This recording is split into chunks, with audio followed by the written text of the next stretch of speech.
Perkenalkan, saya Lisan Sidki Zulfahmi. Saya adalah mahasiswa pendidikan Bahasa Sunda di Universitas Pendidikan Indonesia. Memahami pentingnya masa lalu sebagai pembelajaran bagi kita di masa yang akan datang bermuara pada panggilan hati untuk mengabdi sebagai pendidik dan pelestari warisan bangsa kita. Hal tersebut kemudian saya lakukan dengan mendirikan NGO non-profit dan turut serta aktif dalam pengabdian masyarakat dalam rangka menjaga, merawat, dan melestarikan budaya serta sejarah kita melalui edukasi, literasi, dan digitalisasi.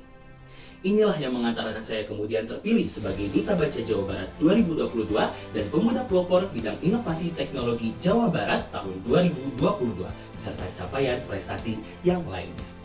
Melalui Jabar Future Leader Scholarship, saya berharap saya bisa memaksimalkan potensi yang saya miliki untuk kemaslahatan bersama dan turut serta menjaga warisan budaya dan sejarah kita secara lebih luas untuk Indonesia juara dan Jabar juara lahir batin.